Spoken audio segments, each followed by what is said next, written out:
सदगुरु महाराज की जय। और जोर लगा रहे श्री सदगुरु महाराज की जय। मंगल मूर्ति सदगुरु मिलवै सर्वाधार। मंगलमय मंगल करण बिनवा बारंबार। धन्य धन्य सद्गुरु सुखद महिमा कही न जाय। जो कछु कहो तुम्हारी कृपा मोते कछु न बसाए। मेरा मुझ में कुछ नहीं, जो कुछ है सब तो तेरा तुझको सौंपते क्या लगेगा मोल। अव्यक्त रूप में त्रैकाल स्मरणीय परम पूज्य पाद अनंत श्री विभूषित परमाराध्य सदगुरु महाराज के पावन पाद पद्मों में कोटि सह नमन। व्यक्त रूप में मंचासीन अर्चनीय वंदनीय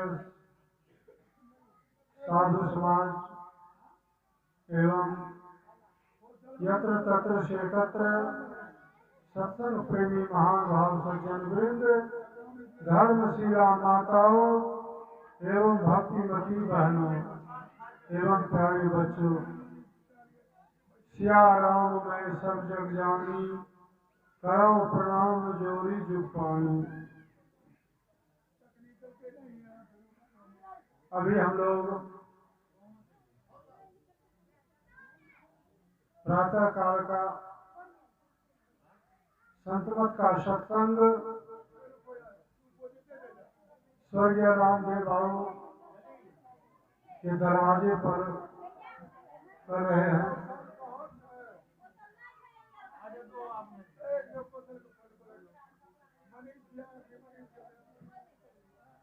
समझिए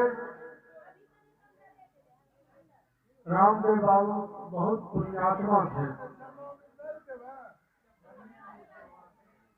सुने कि सत्संग में भी, सत्संग मंदिर में बहुत दान पुण्य किए हैं। तो वो दानी थे, पुण्यात्मा थे, सत्संग में सदा प्रेम रखते थे। इसलिए जो है उनके नाम पर, उनके स्वर्गवास के बाद जो है उनके दरवाजे पर सत्संग का आयोजन हो रहा है। वो पुण्यात्मा जो तब हो रहा है, सत्संग में सदा प्रेम रखते थे, तो कैसे नहीं सत्संग होगा? सत्संग तो होना ही है। हाँ,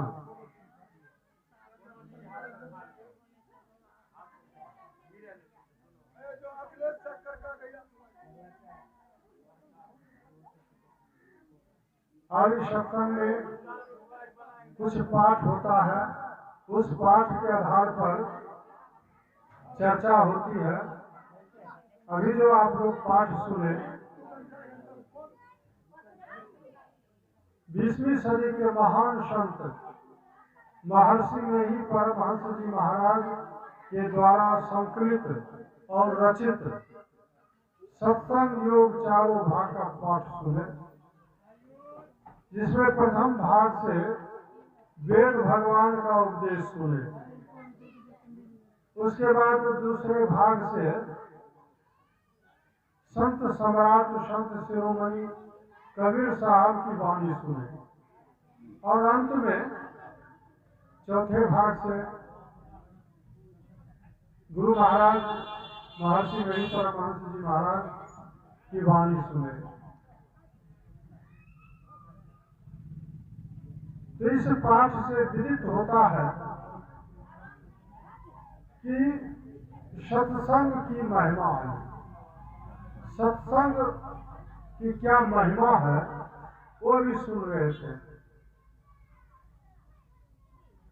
और सत्संग करने के लिए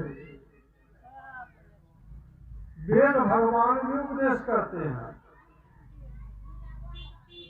अभी सुने वेद की ऋचा में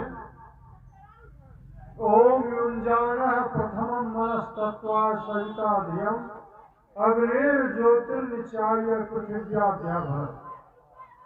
वेद भगवान उपदेश करते हैं कि हे मनुष्यों,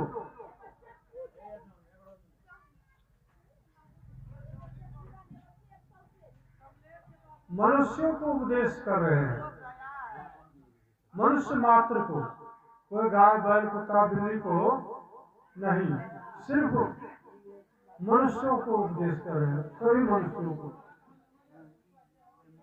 चाहे वह मनुष्य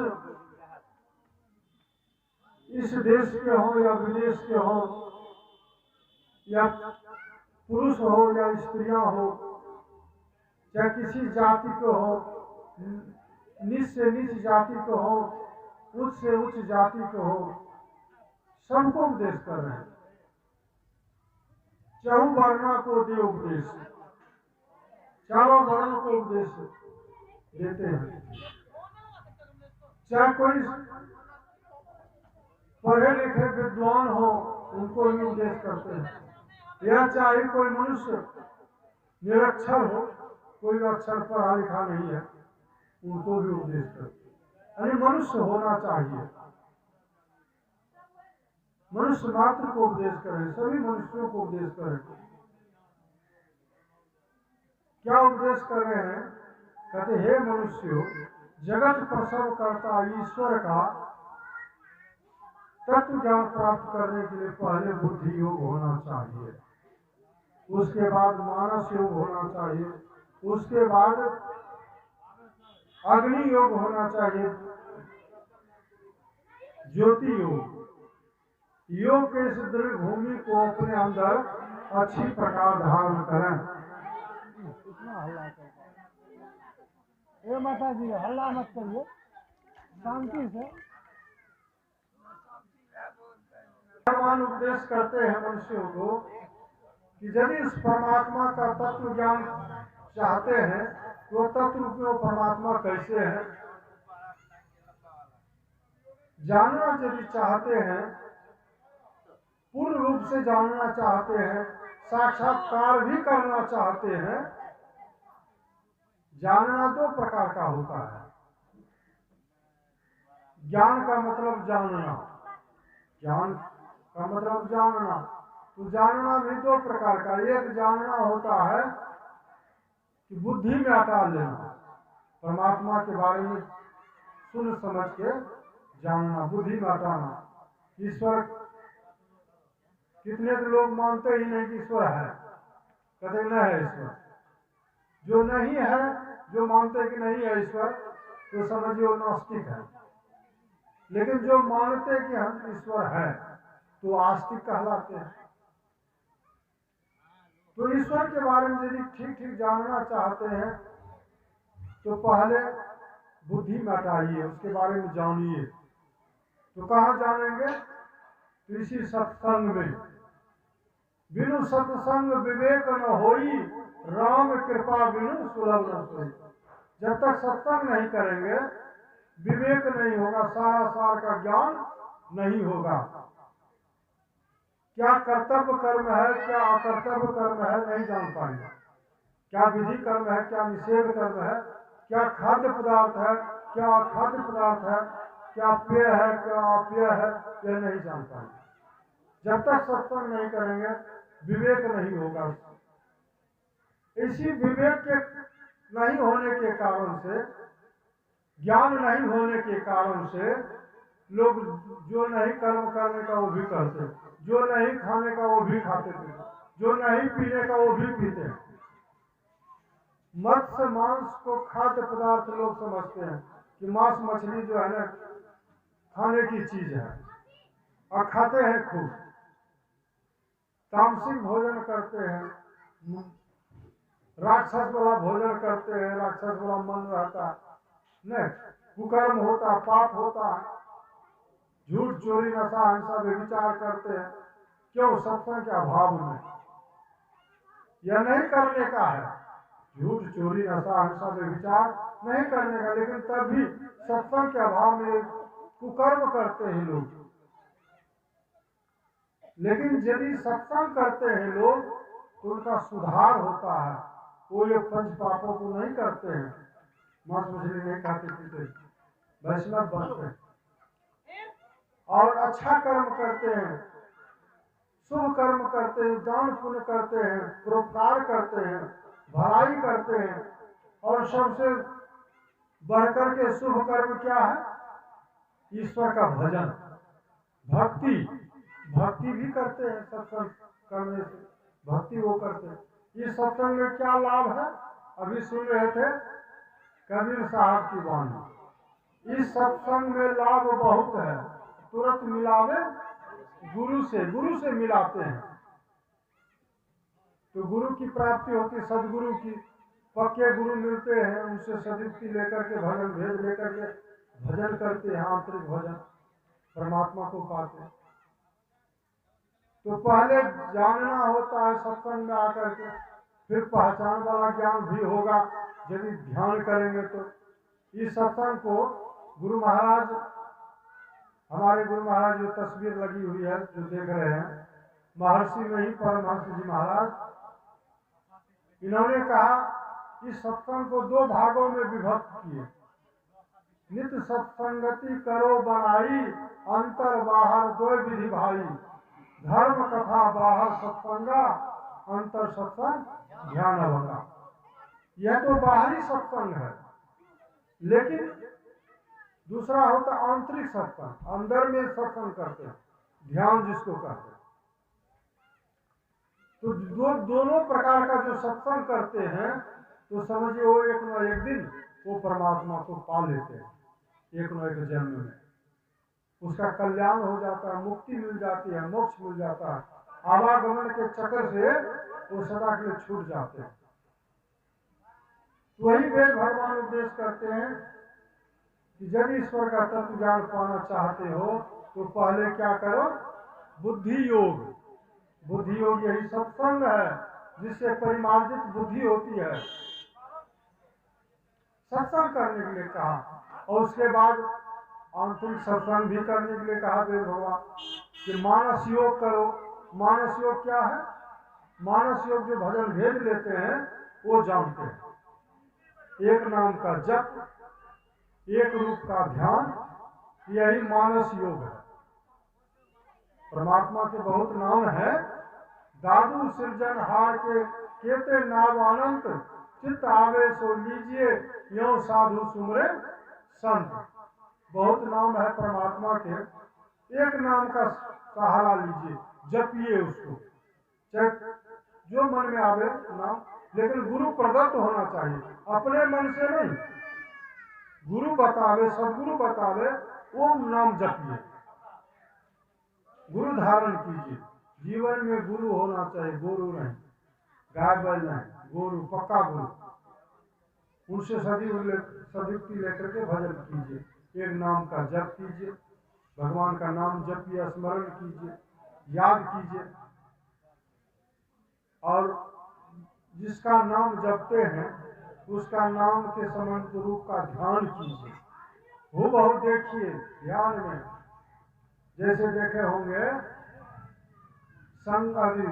हनुमान जी। हनुमान जी ध्यान करते थे, किनका ध्यान करते थे? हाँ, भगवान श्री राम का। इसलिए वो अपने हृदय में भगवान श्री को बसा लिए थे, छाती फाड़ करके दिखा भी दिए ना। तो ध्यान करते थे हनुमान जी, किनका ध्यान करते थे? भगवान श्री राम का। उसी तरह से हम लोगों को भी अपने इष्ट देव का ध्यान करना चाहिए। उसके बाद यह है मानस योग, उसके बाद है दृष्टि योग है, जिसको कहते हैं अग्नि योग, ज्योति योग।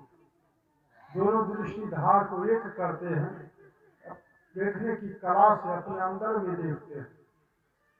अंदर में देखते हैं तो परमात्मा के रूप को देखते हैं, परमात्मा के रूप को देखते हैं। पहले तो परमात्मा के स्थूल नाम का जप करते हैं, स्थूल रूप का ध्यान करते हैं ना, ध्यान करते हैं। लेकिन स्थूल रूप ही नहीं है परमात्मा का, परमात्मा का सूक्ष्म रूप भी है। वह क्या है? हम लोग रोज गाते हैं, तुमरे ज्योत स्वरूप तुमरे धुन रूपा, परखत रहूं निस दिन गुरु करु दया अनुपा। तो परमात्मा का जो है ना रूप ज्योतिर्मय है, शब्दमय है। तो वही ज्योति की भी खोज करनी पड़ेगी। तो ज्योति कैसे मिलेगी? तो दृष्टि योग ठीक करेंगे तब, या जो भजन भेद लेंगे ना वो जानेंगे। लेकिन यह मोटा मोटी मैं बता रहा हूँ दृष्टि योग। तो दृष्टि योग देखने की कला से देखते अपने अंदर में, तो परमात्मा की नूर को देखते हैं, प्रकाश को देखते हैं, शब्द को भी सुनते हैं।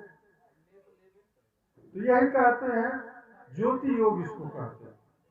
तो यह वेद भगवान कहते हैं यह करना पड़ेगा आपको, तब परमात्मा तक जाएंगे, परमात्मा को प्राप्त करेंगे। तो सर्वप्रथम कहा कि सत्संग करना पड़ेगा, बुद्धि योग। तो यह सत्संग की बहुत बड़ी महिमा है, इतनी महिमा है।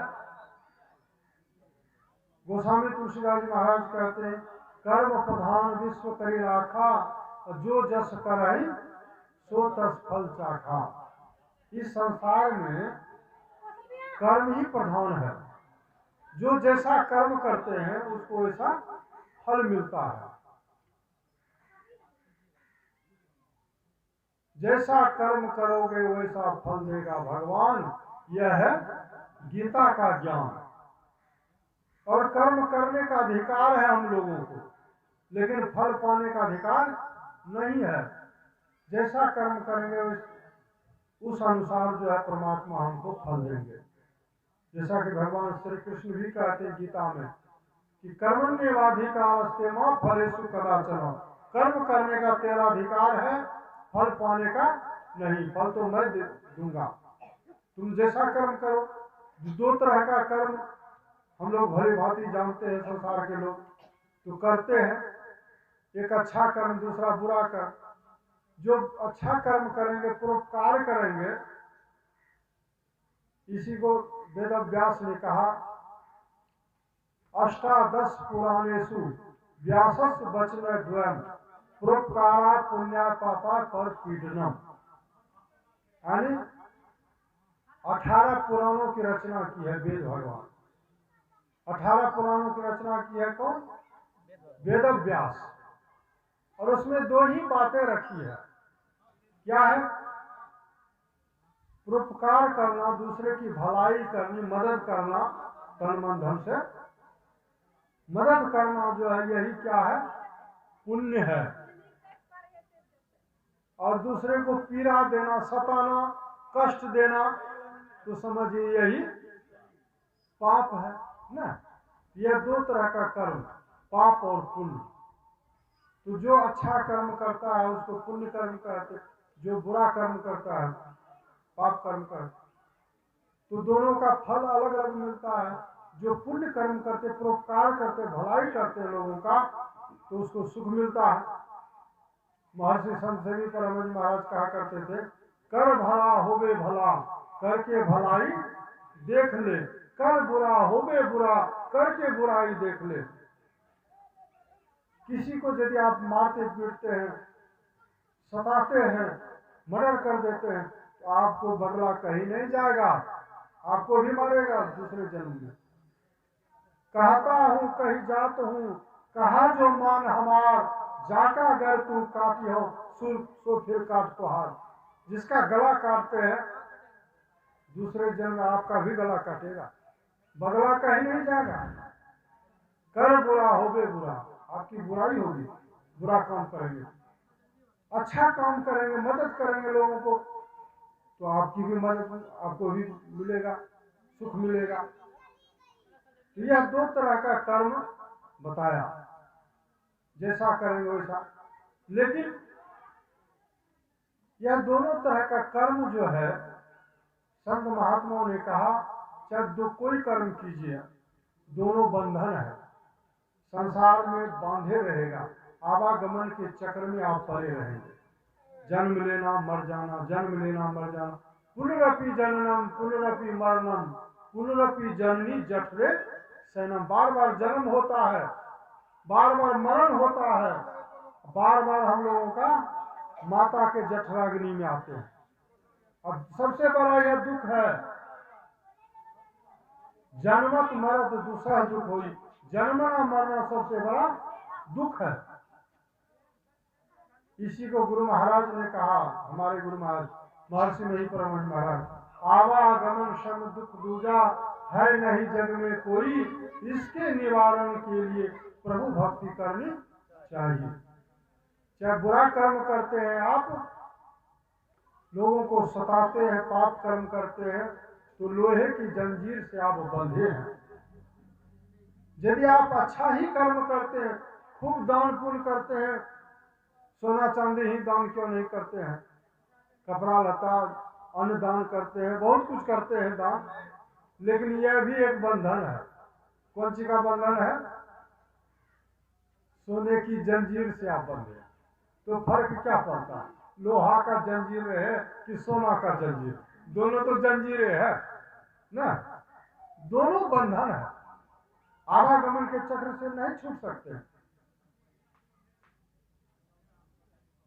तो आवागमन के चक्र से कैसे छूटेंगे? हम लोग जन्म जन्मांतर में इतने दुख भोगे हैं।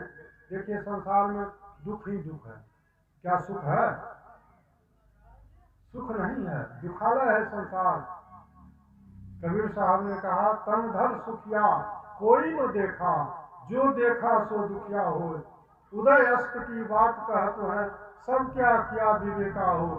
घाटे बारे सब जग दुखिया, क्या गिरही बैरागी हो। सुखदेव आचार दुख के डर से, गर्भ से माया त्यागी हो। कहते संसार में त्रैताप है, मानस रोग है, तन में रोग हो जाता है, शरीर में यदि कोई रोग हो जाएगा तो कष्ट ना। कोई जानवर काट लेता है, कुत्ता काट लेगा तो अब 10 सुइया लगाइए, नहीं तो मरिए। सांप दंश कर लेता है, राम नाम शक। अगर जानवर से क्या डर, जानवर से क्या डर? आजकल तो आदमी आदमी से डर रहा है, दिन दहाड़े आदमी आदमी को मार डालता है ना।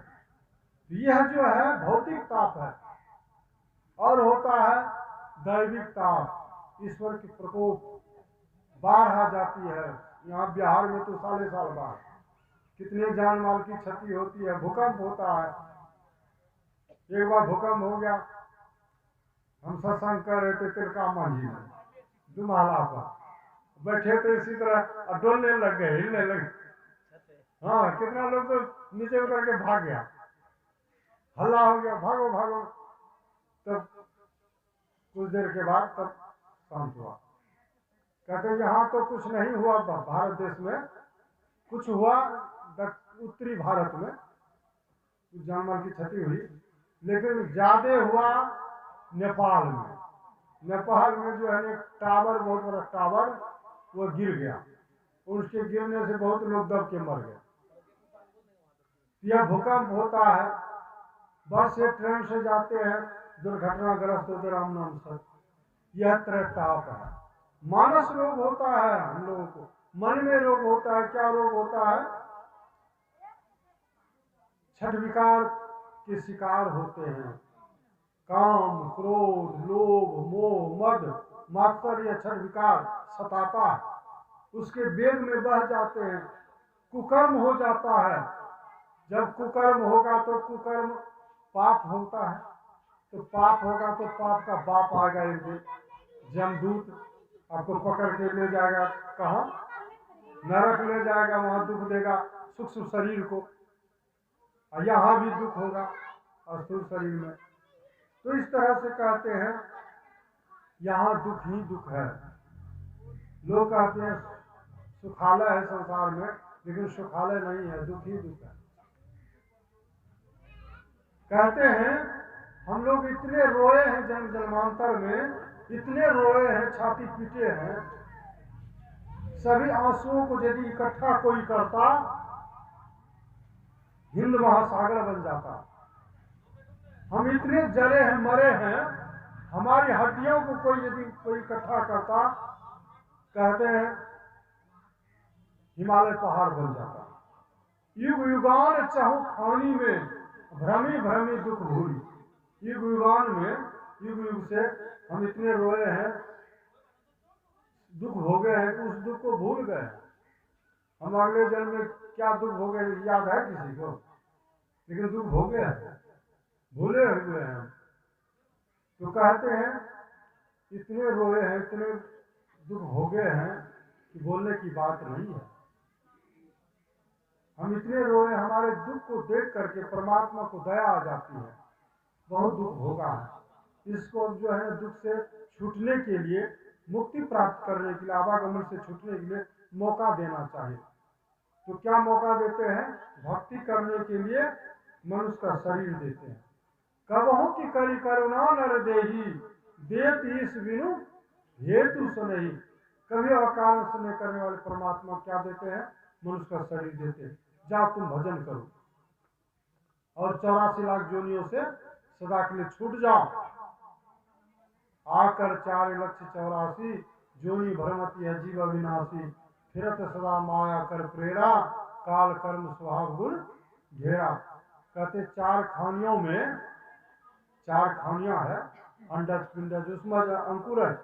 इन 4 खानियों में 84 लाख प्रकार की योनि है, 84 लाख प्रकार की योनियां है। और इस योनियों में, इस शरीर में 84 लाख प्रकार की जो शरीर है, इस शरीर में या विनाशी जीव जो कभी मरता नहीं है। जीव का मतलब जो सदा जीवित रहे। आज रामदेव बाबू कहते हैं कि मर गए, लेकिन रामदेव बाबू नहीं मरे। यह आत्मा तो मरती ही नहीं है। मरती कौन है? मरता है शरीर। शरीर छोड़ के वो चले गए, लेकिन वो है, वो कहीं है, इस सृष्टि में है। तो वो है, यह मान्यता है हम लोग, तब ना सत्संग करें उसके नाम पर। उनकी दिवंगत आत्मा सुख शांति से रहे, कल्याण होगा, उनके नाम पर सत्संग करें। श्राद्ध क्रिया भी करते हैं, नहीं करते हैं? क्यों करते हैं? मानते हैं कि वो आत्मा है कहीं।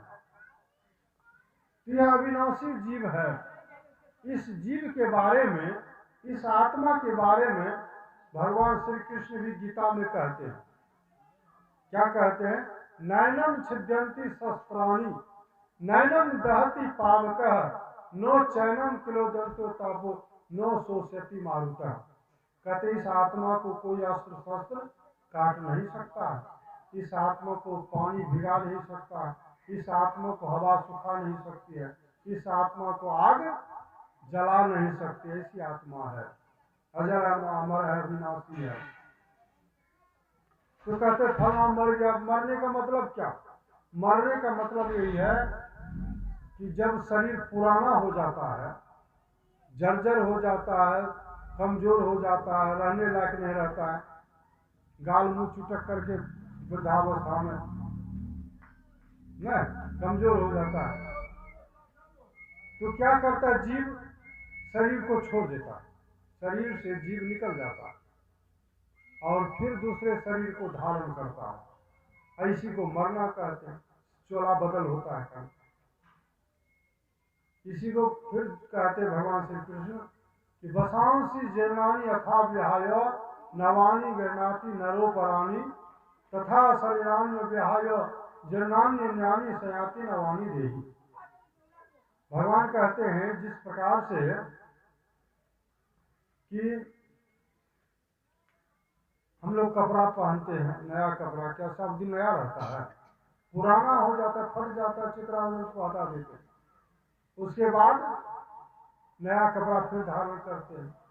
जब से जन्म लिए हैं कितने कपड़ा को धारण किए, कितना कपड़ा को छोड़े, इसका ठिकाना है, गिनती करके रखे हैं। उसी तरह से कहते हैं जब से सृष्टि हुई है, संसार बना है, इस संसार में जीव आ गया है, परमात्मा से अलग होकर के जीव आ गया। परमात्मा का ही अंश है, जीव है, ईश्वर अंश जीव अविनाशी, चेतन अमर, सहज सुख राशि। और दूसरा दुख भोग रहा है, जन्म मरण के चक्र में पड़ा हुआ है। तो शरीर चोला बदल होता है, इसी को मरना कहते हैं। इसी को रामचरितमानस में भी किष्किंधा कांड में आया है कि भगवान श्री राम जो है छिप करके मारा था। किसको मारा था? बाली को। बाली धाराशाही हो गया, राम नाम सब प्राण पखेर उड़ गए। अब तो उनकी जो पत्नी थी तारा, वो आई दौड़ी हुई और छाती पीटने लगी, रोने लगी, जार बजार पूरा रो रही है, हाय स्वामी आप चले गए, मैं कैसे रहूंगी। पत्नी के लिए तो पति ही सब कुछ है, पति ही पत है, पति ही गत है, पति बिनु सुना संसार हो जाता। अब रो रही है बेचारी, लेकिन बगल में ही खड़े थे भगवान श्री राम। उन्होंने देखा यह मोहग्रस्त है, ममता ग्रस्त है, इसको ज्ञान नहीं है, इसलिए रो रही है, शोक कर रही है, इसलिए इसको ज्ञान देना चाहिए। वेदांत ज्ञान देते हैं भगवान श्री राम। क्या कहते हैं? क्षिति जल पावक गगन समीरा, पंच रचित आधम शरीरा, प्रकट सो तनु आगे सोवा, जीव नित्य तुम के ही लगी रोवा। हे तारा तुम क्यों रो रही है? क्या इस शरीर के लिए रो रही है जो 5 तत्व से बना है, क्षिति जल पावक गगन समीर? और एक ही शरीर नहीं है, इस शरीर के अंदर गुरु महाराज कहते थे या तो स्थूल शरीर है हर मांस का, लेकिन इस शरीर के अंदर सूक्ष्म शरीर है, कारण शरीर है, महाकारण शरीर है, कैवल शरीर, 5 शरीर है। अब 5 तत्व से शरीर बना है तो संसार भी 5 तत्व से बना है। जितना तल शरीर का है उतना तल संसार का भी है। अभी हम लोग स्थूल शरीर में है तो स्थूल संसार में विचरण करते, जहां मन जहां जाते आते हैं, खाते पीते ऐश्वर्य आराम की जिंदगी जीते हैं ना। लेकिन यही जब हम लोग जब शरीर छूटता है तो स्थूल शरीर छूट जाता है। सूक्ष्म शरीर जो है, सूक्ष्म कारण महाकारण शरीर लेकर के 3 जड़ शरीर लेकर के जीव निकल जाता है और सूक्ष्म जगत में विचरण करता है। सूक्ष्म जगत में स्वर्ग, नरक, वैकुंठ, साकेत, बहुत लोकांतर है, तो यह जीव भ्रमण करता है। तो इस तरह से यह संसार जो है 5 तत्व से बना है, शरीर भी बना है। तो वही भगवान श्री राम कहते हैं यदि शरीर के लिए तुम रोती है तो शरीर तो तुम्हारे सामने में पड़ा हुआ है, इसके लिए रोना क्या? जाओ इसको ले जाओ, इसके लिए रोना क्या? यदि तुम आत्मा के लिए रोती है, प्रकट सो तनु आगे सोवा, जीव नित्य तुम के ही लगी रोवा। यदि आत्मा के लिए रोती, आत्मा के लिए रोना क्या? आत्मा तो नित्य है, अजर अमर है, अविनाशी है, शाश्वत है, तो उसके लिए रोना क्या? रो मत। बहुत ज्ञान की बातें कही, तब जाकर उसको ज्ञान हुआ और उससे चुप हुई वह और अपना जो और कार्यक्रम था वो की। तो कहने का मतलब यह हम लोगों को भी ज्ञान प्राप्त करना चाहिए, आत्मा के बारे में जानना चाहिए। हम आत्मा है, अजर अमर है, अविनाशी है। इसलिए यदि कोई मरता है तो उसके लिए शोक नहीं कीजिए, शोक नहीं कीजिए। यह तो विधि का विधान है, नियम है। आए हैं सो जाएंगे, राजा रंक फकीर, एक सिंहासन चढ़ी चले, एक बंधे जात जंजीर। सबको जाना है एक दिन, चाहे राजा हो, रंक हो, फकीर हो। तो एक नियम है, विधि का विधान है, तो इसमें शोक करना क्या? सबको जाना है, शोक नहीं कीजिए, रोइए नहीं उसके लिए। हाँ, प्रार्थना कीजिए परमात्मा से, गुरु से, कि उसकी सदगति हो, कल्याण हो न। और कहते हैं संसार में भगवान श्री कृष्ण कहते हैं, जो जिसकी पूजा पाठ करते, आराधना करते हैं, उन्हीं के पास जाते हैं। यहाँ पर भूत पिशाच की भी पूजा करते हैं न। तो कहते हैं भगवान श्री कृष्ण कि भूतों को पूजने वाले भूत लोग जाते हैं मरने के बाद। भूत की पूजा करने भूत लोग, पितरों की पूजा करने वाले पितर लोग जाते हैं, देवताओं की पूजा करने वाले बहुपासी बने हुए हैं, देवता की पूजा करते हैं, तो मरने के बाद वो वही देवता के पास जाएंगे जिसकी पूजा करते हैं। और मेरा भजन करने वाले मेरे पास आते हैं, भगवान श्री कृष्ण कहते हैं। तो जो जिसकी पूजा करते हैं उसी के लोग जाते हैं मरने के बाद। जो गुरु की पूजा करते हैं दीक्षा लेकर के, तो मरने के बाद कहाँ जाएंगे? गुरु के ही पास जाएंगे। जो जिसकी पूजा करते हैं उसके पास जाएंगे। तो सबको एक दिन जाना है, लेकिन जाने जाने में फर्क है, कर्मानुसार जाते। कोई कितनी पूजा पाठ नहीं करते, असली पूजा जो है ध्यान सत्संग नहीं करते, तो सत्संग नहीं करते हैं न ध्यान करते हैं, किसी का ध्यान नहीं करते, तो वो कहाँ जाएंगे? तो बाहरी पूजा पाठ जो करते हैं उस कहाँ जाएंगे?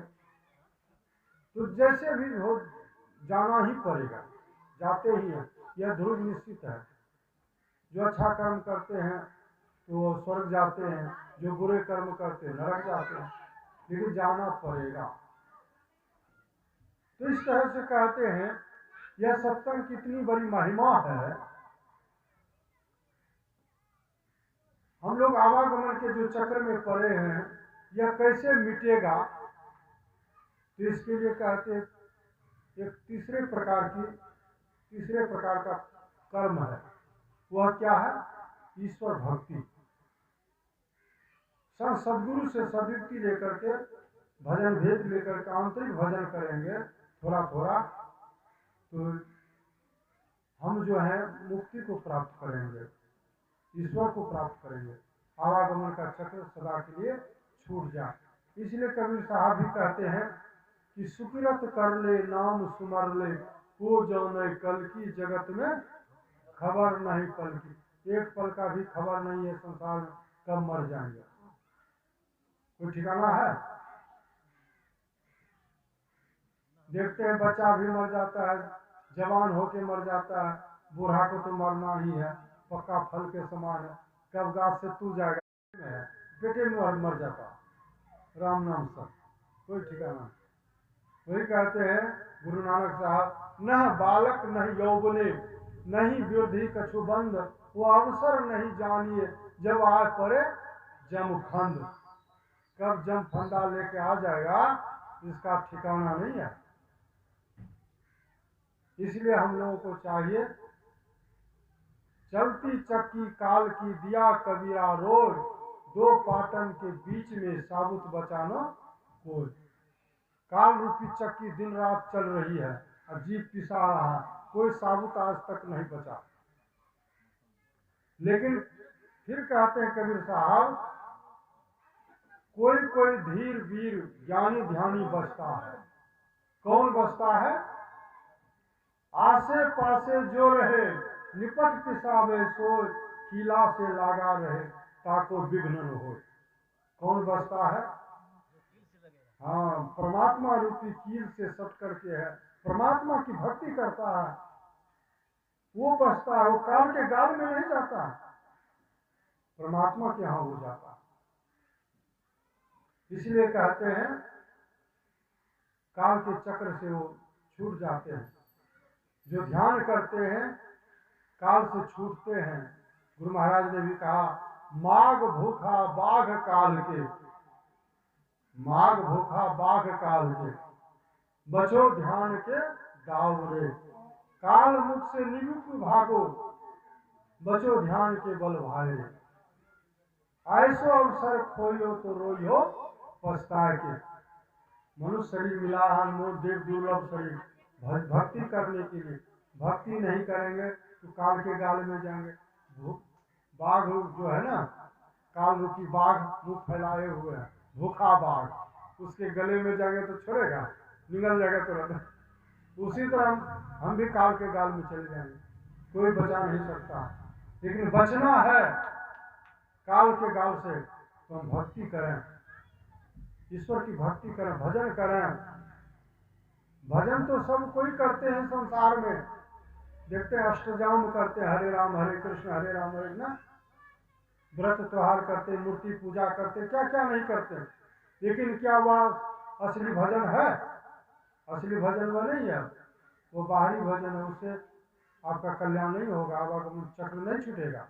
आवागमन का चक्र कैसे छूटेगा? असली भजन करना पड़ेगा। असली भजन क्या है? भजन में 3 शब्द है, भो जो नो।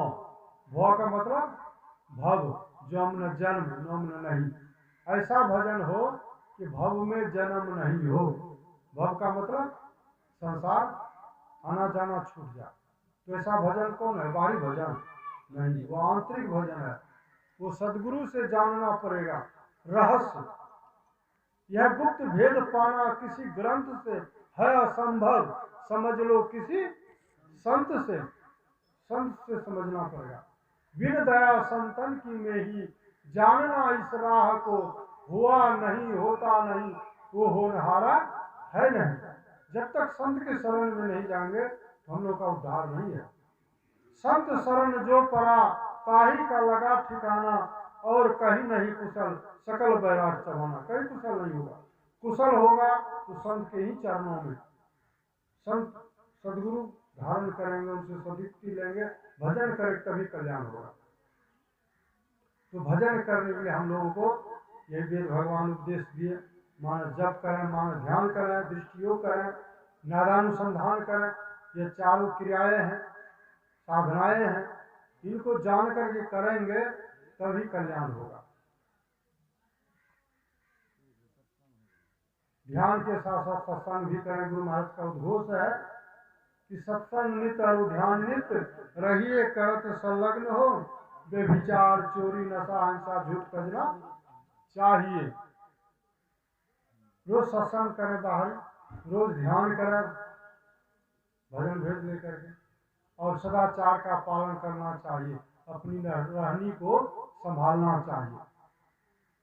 कहे कबीर निज रहनी संभारी, सदा आनंद रहे नर नारी। अपनी रहनी को संभालिए, 5 पाप को नहीं कीजिए, झूठ चोरी नशा हिंसा विचार को छोड़ दीजिए। देखते हैं लोग काली माँ के, दुर्गा माँ मूर्ति की पूजा करते हैं या फोटो लगाते हैं, उसकी पूजा करते हैं। संत महात्माओं की भी फोटो लगाते हैं, संत महात्माओं का चित्र लगाते हैं घर में, उसकी पूजा करते हैं, अगरबत्ती दिखाते हैं ना। तो पूजा जो है वो चित्र की पूजा नहीं होती है। चित्र की पूजा नहीं होती है। किसकी पूजा होती है? चरित्र की पूजा होती है। वो उनका चरित्र महान था, इसलिए हम उसको पूजते हैं। उसी तरह से हम लोगों को भी अपने चरित्र को अच्छा बनावे, उत्तम बनावे, अच्छा आचरण बनावे। इसलिए झूठ चोरी नशा हिंसा विचार नहीं करें, तभी होगा। कहते हैं यदि हमारे पास बहुत धन है, धन यदि चला जाता है, चोर डाकू ले लेता है या कुछ, तो समझिए कुछ नहीं गया। धन चला गया तो कुछ नहीं गया। यदि आपका स्वास्थ्य गिर गया, कोई रोग आ गया, स्वास्थ्य गिर गया, तो समझिए कुछ गया। यदि आपका चरित्र गिर गया, कुकर्म हो गया, तो कलंक लग जाता है, उंगली दिखाता है लोग ना, तो समझिए चरित्र गिर गया तो सब कुछ चला गया, कुछ नहीं बचा। इसलिए चरित्र की संभाल कीजिए, अच्छे आचरण से संसार में रहिए और ईश्वर भक्ति कीजिए। वही कहते हैं सत्संग ध्यान करने में गुरु महाराज। और यह सत्संग की बहुत बड़ी महिमा है। क्या महिमा है, मैं एक कहानी कहकर विराम दूंगा। प्राचीन काल में कहते हैं जो संसार में कर्म करके जाते हैं, यदि ध्यान भजन नहीं कर पाते हैं, शरीर छोड़ दिए, उनके नाम पर यदि उनके परिवार के लोग यदि यह सत्संग करवा देते हैं और सत्संग के वचनों को वह दिवंगत आत्मा यदि सुनता है तो उनका भी उद्धार हो जाए। यदि नीच जोनी प्राप्त होता है, नीच जोनी क्या है? सबसे उत्तम जोनी है मनुष्य शरीर, मनुष्य जोनी। इससे सब नीचे जोनी है। गाय बैल कुत्ता बिल्ली हाथी घोड़ा सब नीच जोनी है। यदि कोई नीच जोनी में भी चला जाता है, कोई गाय बैल कुत्ता बिल्ली अजगर बन गया, भूत बन गया, तो यदि उसके नाम पर सत्संग होता है, सत्संग के वचनों को सुनता है, तो वह नीच जोनी छूट जाता है। जैसा कि आप लोग कहानी सुने होंगे, कथा सुनी होगी, धुंधकारी की कथा। नहीं सुने तो मैं सुना देता हूं। प्राचीन काल में एक आत्मदेव नाम का ब्राह्मण था। आत्मदेव नाम का बहुत धनाढ्य था, लंबा राजपाट था उसके पास, नौकर चाकर दास दासियां सब कुछ था उसके पास।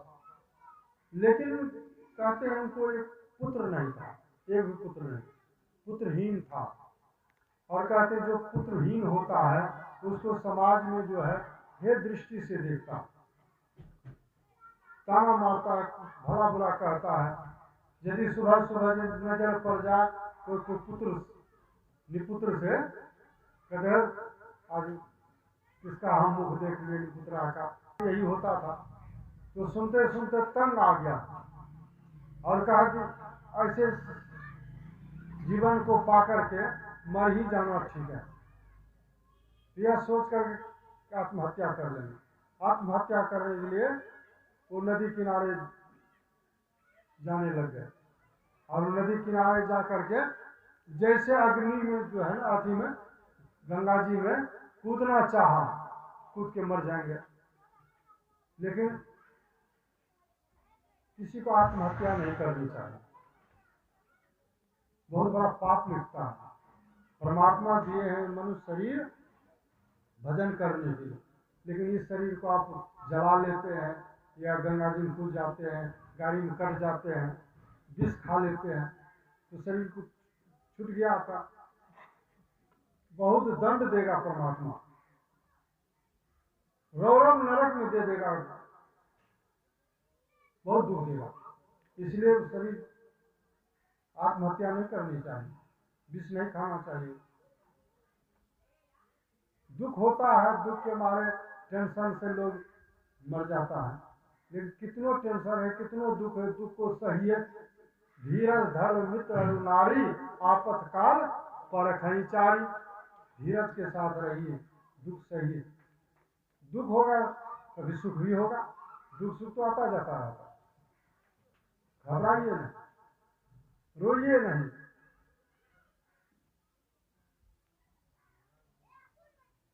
वही वह कूदना चाहा आत्मदेव ब्राह्मण, जैसे कूदना चाहा, एक बगल में जो है एक संत ध्यान भजन कर रहे थे, वो देखा, वो लगता है आत्महत्या करेगा, कूदेगा, मरेगा, तो रोका। अरे काहे तुम गंगा जी में कूद रहे हो मरने के लिए? क्यों कूद रहे हो? काहे कूदेंगे नहीं, मरेंगे नहीं?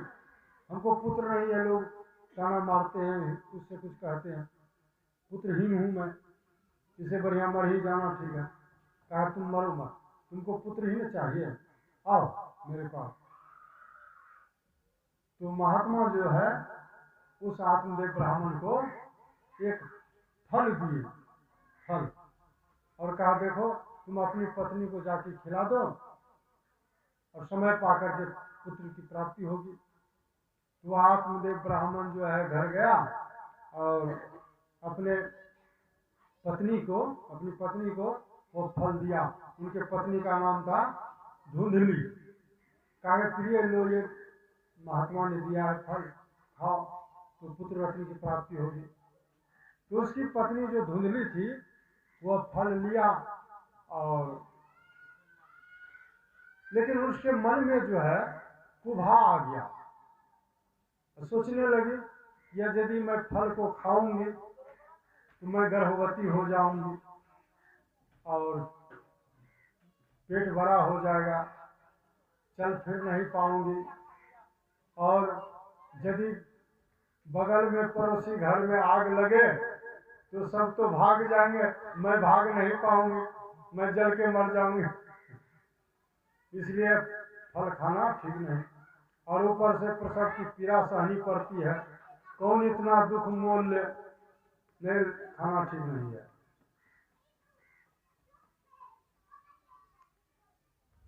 उसी समय जो है कहते हैं उसकी छोटी बहन दौड़ी हुई आई और कहती है क्या है बहन, किसने फल दिया है? हाँ देखो ना, स्वामी ने दिया है, खाने के लिए कहा है, और मैं खाऊंगी तो मैं गर्भवती हो जाऊंगी, लेकिन मैं गर्भवती होना नहीं चाहती, बहुत कष्ट होता है। हाँ सही तुम सोचती है, मत खाओ। कहा यदि नहीं खाएंगे तो पुत्र नहीं होगा तो हम स्वामी को क्या उत्तर देंगे, पुत्र नहीं होगा तो। कहा कि देखो तुम ये फल मत खाओ, देखो मैं गर्भवती हूँ, जैसे हमको पुत्र होगा मैं अपना पुत्र जो है तुमको दे दूंगी, और तुम उस दिन हला कर देना पुत्र हो गया, पुत्र हो गया। और तब तक तुम क्या करो, अपने पेट में जो है कुछ कपड़ा वपड़ा बांध लो ऊंचा ऐसा, ताकि लोग देखे कि हाँ कहा सही में गर्भवती है, नक्कर कर लो। कहा ठीक है, लेकिन ये फल क्या करे? अरे फल दे दो ना गाय को खाने के लिए। गाय को दे दिया खाने के लिए, और उसके बाद कुछ दिनों के बाद उसकी बहन को पुत्र हुआ। जैसे पुत्र हुआ तो अपने पुत्र को लेकर के आकर के बड़ी बहन को देती है धुंधली को, लो प्रिय, ये लो बहन, मेरा बच्चा ले लो तुम, अब हल्ला कर दो कि पुत्र हो गया, पुत्र हो गया। और उसी दिन कहते हैं वह जो फल दिया था खाने के लिए गाय को, तो गाय भी एक बच्चे को जन्म दिया। वो संत का फल था, दिया हुआ व्यर्थ जाएगा।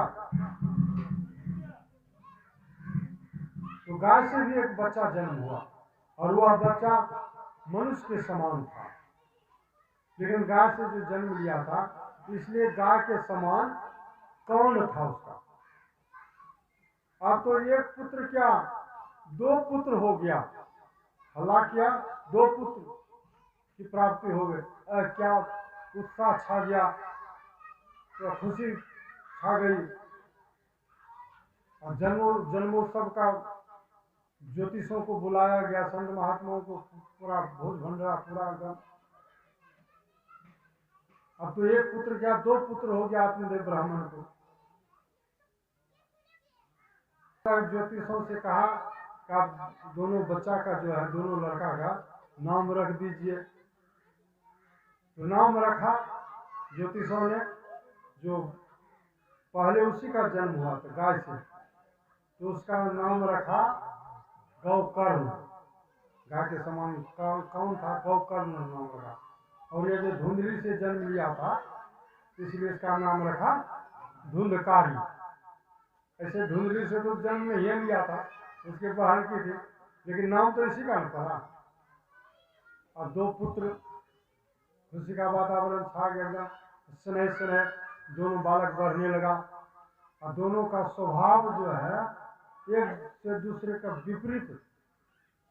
वो जो बड़ा पुत्र था गौकर्ण साधु स्वभाव का था, ध्यान भजन करता था, परोपकार करता था, भलाई करता था, अच्छा स्वभाव का। लेकिन ठीक विपरीत जो छोटा भाई था धुंधकारी, वह पाप कर्म करता था, झूठ, चोरी, नशा, हिंसा, व्यभिचार, जुआ खेलता था, शराब पीता था, वेश्यागमन करता था, क्या क्या नहीं पाप करता था। और घर में लड़ा झगड़ाई भी करता था, लड़ाई झगड़ा, मारता पीटा था माता पिता को। तो तंग आकर के जो है गोकर्ण जो है अपने पिता से कहा, क्या देखते हैं, इस घर में रहना ठीक नहीं, जाइए भगवान का भजन कीजिए। भगवान का भजन करने के लिए पिता चले गए, और वो भी अपने चले गए तब घर छोड़ करके, और माँ बच गई। एक दिन माँ भी जो है कहीं जा रही थी, मुड़िया कुइया में जो है ना गिर गई, वो भी मर गई।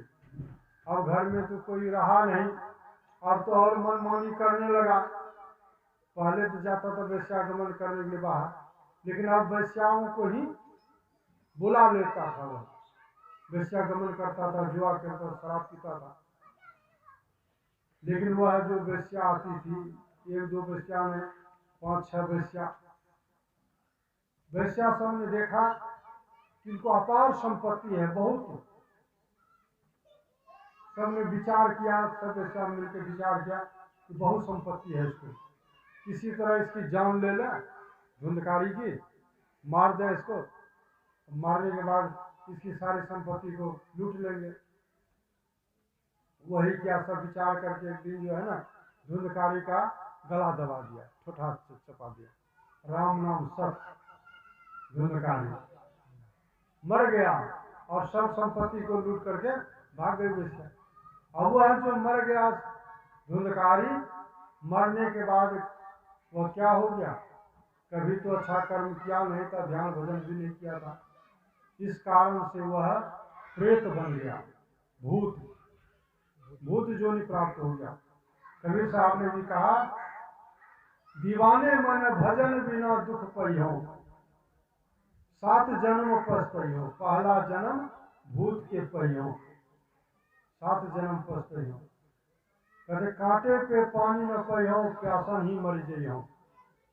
भूत को बड़ा कष्ट होता है, प्यासे ही मरता है वह, बहुत छोटा छिद्र होता है गला उसका, पानी पी नहीं पाता, प्यासे मरता है। देखते हैं किसी को गांव देहात में भूत आता है ना, भूत सवार होता है, तो पानी पहले खोजता है ना, पानी पीने के बाद चले जाते हाँ चला जाता है।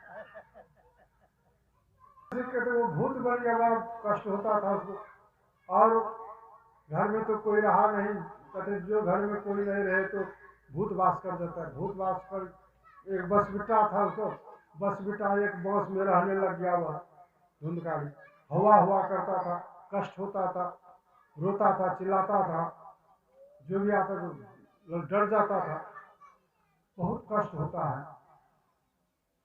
तो वह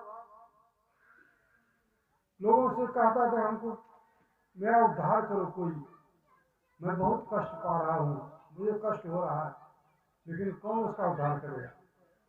तो उनका भाई जो गोकर्ण गया था बाहर, तो वह घर आने लग गया, लोगों से भेंट हुई, लोगों से पूछा कि हमारे घर का क्या समाचार है। कहा कि क्या समाचार, कोई घर में थोड़े है, धुंधकारी भी था, धुंधकारी को भी मार दिया, भूत बन गया, देखो हुआ करता है, जब बहुत उसको कष्ट हो रहा है उसको उद्धार करो, भूत जोनी छूटे। अच्छा ठीक है जा। तो जैसे वो आया, धुंधकारी जैसे देखा कि भैया आया है, कहा भैया हमको बहुत कष्ट हो रहा है, हमको मार दिया, सब वेश्या मिल करके प्रेत बन गए हैं, बहुत कष्ट हो रहा है, मेरा उद्धार करो भैया, हमारा भूत जोनी छूटे, कोई उपाय करो। अच्छा ठीक है, जरूर करते हैं। कहते हैं उनके नाम से जो है, गोकर्ण जो है, उनके नाम से श्राद्ध क्रिया की गई, श्राद्ध क्रिया किया, लेकिन उससे भूत जोनी नहीं छूटी। उसके बाद गया में जाके उनके नाम से पिंडदान भी किया, लेकिन तब भी उसकी भूत जोनी नहीं छूटी। अंत में कहते हैं, अपने महात्मा थे ही, अपने से ही 7 दिनों तक श्री भागवत महापुराण रूपी कथा जो है सत्संग किए। 7 दिनों तक संत महात्मा को बुलाकर और सत्संगियों को बुलाकर यह सत्संग किए 7 दिनों तक। एक दिन का सत्संग समाप्त होता था, भागवत कथा समाप्त होती थी, एक पौ फट जाता था उस बांस का। दूसरे दिन का सत्संग समाप्त होता, दूसरा पौ, तीसरे दिन का तीसरा पौ फट गया। इस तरह 7 दिनों 7 पौ फट गया और वह जो भूत जोनी में था, भूत जोनी उसका छूट गया। दिव्य शरीर प्राप्त करके उसके लिए जो है ना, वो मनोयोग पूर्वक सुना था वह धुंधकारी। उसके लिए सत्संग के प्रभाव से स्वर्ग से विमान आया, विमान पे बैठ करके वह सीधे स्वर्ग चला गया। श्री सद्गुरु महाराज उसका उद्धार हो गया, कल्याण हो गया। कहने का मतलब स्वर्ग भी कभी यदि कोई जाता है, वैकुंठ जाता है, कहीं भी जाता है, यह भी एक तरह की मुक्ति है। 4 प्रकार की मुक्ति जो है ना, 5 प्रकार की मुक्ति का वर्णन है मुक्ति को उपनिषद में। अपने इष्ट देव के लोक की प्राप्ति हो जानी, यह भी मुक्ति है, सालोक की मुक्ति कहते हैं इसको। और सामीप्य मुक्ति होती है, अपने इष्ट देव की समीपता प्राप्त करनी, सामीप्य मुक्ति। और सायुज्य मुक्ति होती है, अपने इष्ट देव के शरीर में प्रवेश कर जाना, सायुज्य मुक्ति। और सारूप्य मुक्ति होती है, अपने इष्ट देव के समान रूप बना लेना। यह क्या है? सारूप्य मुक्ति। यह 4 प्रकार की मुक्ति होती है। इससे आवागमन चक्र नहीं छूटता है, आना जाना लगा रहता है। लेकिन एक चौथी मुक्ति है, 5वीं मुक्ति। वह 5वीं मुक्ति क्या है? कैवल्य मुक्ति। कैवल्य मुक्ति में जीव विवेक हो जाता है, जैसे नमक समुद्र में घुल करके एक में हो जाता है, उसी तरह से जीव अलग नहीं रहता, जीव में परमात्मा में मिल करके अद्वैत अवस्था प्राप्त कर एक हो जाता है। एको हम दूसरी नास्ती। तो यह कैवल्य मुक्ति है, जिससे आना जाना सदा के लिए समाप्त हो जाता है। यह साधन भजन करके परमात्मा को प्राप्त किया जाता है, कैवल्य मुक्ति। जैसा कि बहुत संतों ने किया, परमात्मा को पाकर परमात्मा हो गए, सर्वशक्तिमान हो गए।